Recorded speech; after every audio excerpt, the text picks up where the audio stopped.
कक्षा 8 के सभी विद्यार्थियों का हिंदी रत्नाकर चैनल में हार्दिक स्वागत है। आज मैं उपस्थित हूँ आपकी हिंदी पाठ्य पुस्तक प्रज्ञा का पाठ 2 काकी लेकर। ये एक कहानी है, बहुत अच्छी कहानी है, मार्मिक कहानी है। इसे सुनिए। इसे आइए पहले पढ़ते हैं, फिर इसका अभ्यास करें। प्रस्तुत कहानी में एक अबोध बालक का अपनी माँ के प्रति गहरा प्रेम प्रकट हुआ है। तो ये कहानी जो है वो किसने लिखी है? सियाराम शरण गुप्त जी के द्वारा लिखी ये कहानी है। उस दिन बड़े सवेरे श्यामू की नींद खुली तो उसने देखा घर में कोहराम मचा हुआ है। उसकी माँ नीचे से ऊपर तक एक कपड़ा ओढ़े हुए कम्बल पर भूमि शयन कर रही हैं और घर के सब लोग उसे घेर कर बड़े करुण स्वर में विलाप कर रहे हैं। और घर के लोग जो ऐसा, जो कि माँ जो थी वो मर गई थी इस बच्चे की, लेकिन बच्चा इतना अबोध है और उसे पता ही नहीं कि ये सब क्या हो रहा है। उसे ये लग रहा था कि माँ को नीचे लिटाकर ये लोग क्यों, ये सब क्या हो रहा है। तो उसे लग रहा था कि भूमि शयन कर रही हैं और घर के सब लोग उसे घेर कर बड़े करुण स्वर में विलाप कर रहे हैं। लोग जब उसकी माँ को शमशान के लिए उठाने लगे तब श्यामू ने बड़ा उपद्रव मचाया। लोगों के हाथ से छूटकर वह माँ के ऊपर जा गिरा। बोला, काकी सो रही है, इसे इस तरह उठाकर कहाँ ले जा रहे हो? इसे मैं न ले जाने दूंगा। लोगों ने बड़ी कठिनाई से उसे हटाया। काकी के अग्नि संस्कार में भी वह नहीं जा सका। एक दासी राम राम करके उसे घर पर ही संभाले रही। यद्यपि बुद्धिमान गुरुजनों ने उसे विश्वास दिलाया कि उसकी काकी उसके मामा के यहाँ गई है, परंतु ये बात उससे छिपी न रह सकी। काकी और कहीं नहीं, ऊपर राम के यहाँ गई है। काकी के लिए कई दिन लगातार रोते रोते उसका रुदन तो धीरे धीरे शांत हो गया, परंतु शोक शांत न हो सका।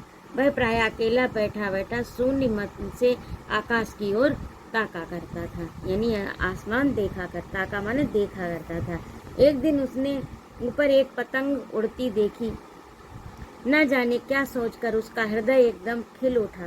पिता के पास जाकर बोला, काका मुझे एक पतंग मंगा दो, अभी मंगा दो। पत्नी की मृत्यु के बाद से विश्वेश्वर उसके पिता का नाम है। विश्वेश्वर बहुत अनमने से रहते थे। अच्छा मंगा दूंगा कहकर वे उदास भाव से कहीं और चले गए। श्यामू पतंग के लिए बहुत उत्कंठित था, यानी उसे जो थी बहुत उत्कंठा थी कि हमें पतंग मिल जाए।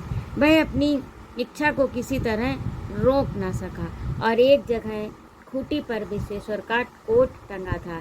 इधर उधर देखकर उसके पास स्टूल सरकाकर रखा और ऊपर चढ़कर कोट की जेबें टटोली। एक चवन्नी पाकर वह तुरंत वहां से भाग गया। उसको एक कोट में एक चवन्नी प्राप्त हो गई।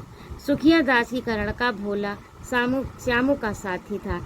श्यामू ने उसे चवन्नी देकर कहा, अपनी जीजी से कहकर चुपचाप एक पतंग और डोर मंगा दो। देखो अकेले में लाना, कोई जान ना पाए।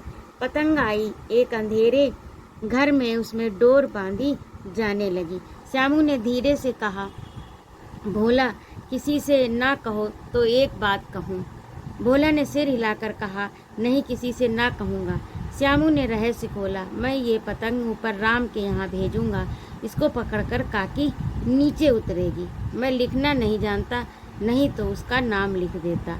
भोला श्यामू से अधिक समझदार था। भोला जो उसका दासी का बेटा था, उसने कहा, बात तो उसने बहुत अच्छी सोची। एक कठिनाई है कि ये डोर पतली है, इसे पकड़कर काकी उतर नहीं सकती। यानी जो पतंग की डोर है वो पतली है, तो इसे पकड़कर काकी उतर नहीं सकती। इसके टूट जाने का डर है। पतंग में मोटी रस्सी हो तो सब ठीक हो जावे। श्यामू गंभीर हो गया। मतलब ये बात लाख रुपए की सुझाई गई, परंतु कठिनाई ये थी कि मोटी रस्सी कैसे मंगाई जाए।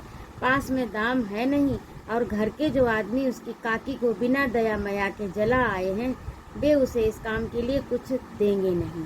तो वे उसे विश्वास था कि ये लोग जो है मेरी माँ को जला आए हैं और ये उसके लिए पैसे नहीं देंगे। उस दिन श्यामू को चिंता के मारे बड़ी रात तक नींद नहीं आई। पहले दिन की ही तरकीब से दूसरे दिन फिर उसने पिता के कोट से 1 रुपया निकाला, ले जाकर भोला को दिया और देखा देख भोला किसी को मालूम ना होने पाए अच्छी अच्छी 2 रस्सियाँ मंगा दे। एक रस्सी छोटी पड़ेगी, जवाहिर भैया से मैं कागज़ पर काकी लिखवा लूँगा। नाम लिखा रहेगा तो पतंग ठीक उन्हीं के पास पहुँच जाएगी। 2 घंटे बाद प्रफुल्ल मन से स्वामी और भोला अंधेरी कोठरी में बैठे हुए पतंग में रस्सी बांध रहे थे। अकस्मात उग्र रूप धारण किए हुए विशेषर शुभ कार्य में विघ्न की तरह वहां आ घुसे। भोला और श्यामू को धमकार कर बोले, तुमने हमारे कोट से रुपया निकाला है। भोला एक ही डांट में मुखबिर हो गया, यानी मुखबिर उसने सारी घटना बता दी, पूरा बता दिया। वो डर गया था ना। बोला, श्यामू भैया ने रस्सी और पतंग मंगाने के लिए निकाला था। विशेषर ने श्यामू को 2 तमाचे जड़कर कहा, चोरी सीख कर जेल जाएगा। अच्छा, तुझे आज अच्छी तरह बताता हूँ। कहकर कई तमाचे जड़े और कान मलने के बाद पतंग फाड़ डाली। अब रस्सियों की ओर देखकर पूछा, ये किसने मंगवाई? भोला ने कहा, इन्होंने मंगाई थी। कहते थे इससे पतंग तानकर काकी को राम के यहाँ से नीचे उतारेंगे। विश्वेश्वर हतबुद्धि होकर वहीं खड़े रह गए। उन्होंने फटी हुई पतंग उठाकर देखी। उस पर चिपके हुए कागज पर लिखा था काकी। तो ये था आज की कहानी थी। ये सियासा राम शरण गुप्त ने लिखी है।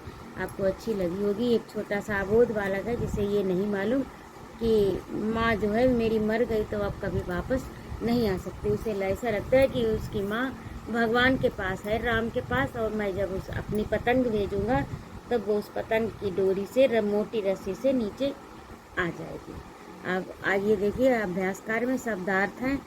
तो ये कोहराम रोना पीटना, बिलाप भूमि सहन, जमीन पर सोना, करुण दीन, उपद्रव उत्पात, अग्नि संस्कार, मृत्यु के बाद सबको अग्नि में जलाना, अनमना उदास खिन्न, उत्कंठित उत्सुक अधीर, प्रफुल्ल खिला हुआ, उग्र रूप प्रचंड रूप, मुखबिर भेद देने वाला भेदिया, हत बुद्धि बेशुद्ध घबराया हो। तो ये आपके शब्दार्थ हैं। प्रश्न अभ्यास में खुद करने को, विचार और कल्पना आपकी है। पाठ से देखिए। पाठ में है समूह खा से नामों को छाटकर समूह का से संबंधित शब्दों के सम्मुख लिखिए। जैसे श्यामू के पिता, तो कौन है? श्यामू के पिता है विश्वेश्वर। इसको इससे जोड़ लीजिए। श्यामू का साथी कौन है? भोला। श्यामू के भैया जवाहर। श्यामू के साथी की बहन जीजी। और श्यामू की माँ काकी। और श्यामू के साथी की माँ सुखिया। तो इस तरह से आप अपनी कॉपी पर, इसमें मैंने कर दी है, इसे आप अपनी कॉपी पर लिखिएगा। अब अगला प्रश्न है, श्यामू ने भोला के सामने कौन सा रहस्य खोला? तो ये जो है ये आपका मैंने लिखा है, तो इसे आप अपनी कॉपी पर लिखिएगा।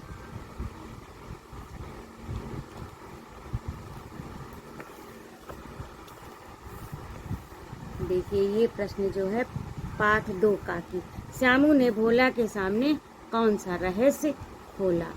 तो श्यामू ने रहस्य खोला कि मैं ये पतंग राम के यहाँ भेजूंगा और इसको पकड़कर काकी नीचे उतरेगी। मैं लिखना नहीं जानता, नहीं तो इस पर उसका नाम लिख देता। तो ये रहस्य खोला। और दूसरा है, भोला एक ही डांट में मुखबिर हो गया। इस वाक्य का क्या तात्पर्य है? इस वाक्य का तात्पर्य है कि एक ही बार डांट पड़ने पर भोला ने भेद खोल दिया, अर्थात सब बात बता दी। रस्सी से पतंग तानकर काकी को राम के यहाँ से नीचे उतारेंगे। भोला से ये बात सुनकर विशेषर हत बुद्धि क्यों हो गए?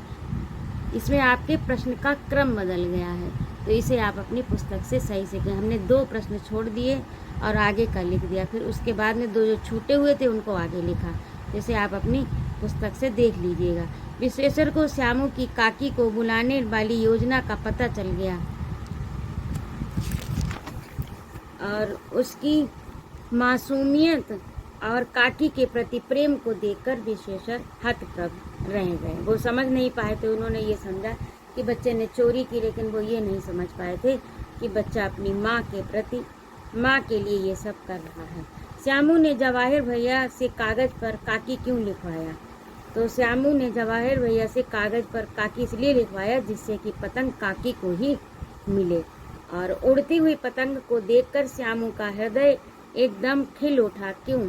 उड़ती हुई पतंग को देखकर श्यामू का हृदय एकदम खिल उठा, क्योंकि वह सोच रहा था कि अब पतंग ऊपर काकी के पास जाएगी और काकी उस पर बैठकर आ जाएगी। उसने ये सोचा कि अब ये पतंग ऊपर जाएगी और काकी को ले आएगी। भाषा की बात में है, श्यामू पतंग के लिए बहुत उत्कंठित था। वाक्य में श्यामू और पतंग संज्ञा शब्द हैं। श्यामू व्यक्तिवाचक और पतंग जातिवाचक संज्ञा है। नीचे के लिखे वाक्य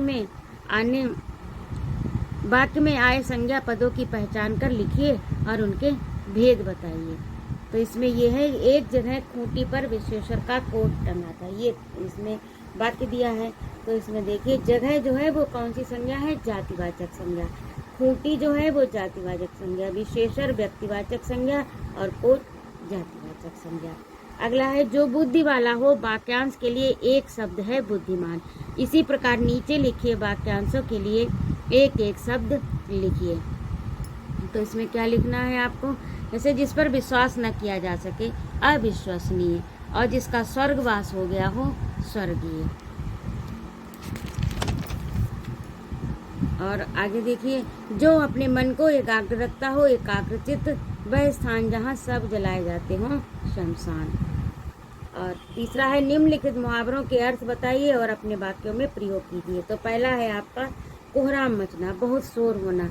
दादी की मृत्यु का समाचार पाकर घर में कोहराम मच गया। जैसे इसका प्रयोग हो गया। प्रयोग तो आप अपने हिसाब से भी कर सकते हैं। दृश्य, हृदय का खिलना, बहुत प्रसन्न होना। परीक्षा फल देखकर रीता का हृदय खिल गया है। और चिंता का मारा होना, परेशानी में होना। व्यापार में घाटा होने से व्यापारी चिंता के मारे हैं। और अगला है आपका, रहस्य खोलना, भेद बताना। प्रयोग है, चोर को की मार पड़ते ही उसने सारा भेद रहस्य खोल दिया। भेद और रहस्य एक ही बात होती है, दोनों का एक ही अर्थ है। आप भेद लिखें अथवा रहस्य लिखें। हतबुद्धि होना, अचंभित होना।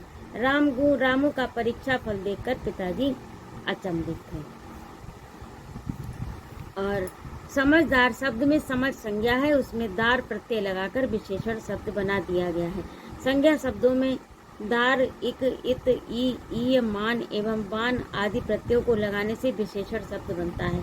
नीचे लिखे शब्दों में उचित प्रत्यय लगाकर विशेषण बनाइए। तो इसमें है बुद्धि, बुद्धि का बुद्धिमान। चौकी का चौकीदार। उपद्रव का उपद्रवी। करुण का कारुणी। और बल का बलवान। प्रांत का प्रांतीय। उत्कंठा का उत्कंठित। तो इस तरह से ये आपका भाषा का भी हो गया। इसी के साथ आज आपका पाठ पूरा हुआ। आशा है आपको समझ में आ गया होगा। यदि ना आया हो तो कृपया मेरे कमेंट बॉक्स में लिखें। और आप यदि मेरे चैनल में नए हैं तो मेरे चैनल को सब्सक्राइब करिए, यदि आपको मेरा पढ़ाना अच्छा लगा हो तो। अन्यथा कोई बात नहीं। उपस्थित रहने के लिए बहुत बहुत धन्यवाद। यदि आपको अच्छा लगा हो तो मेरे चैनल को सब्सक्राइब करिए, लाइक करिए, कमेंट करिए और अपने मित्रों में शेयर करिए। आज के लिए इतना ही। जय माँ भारत।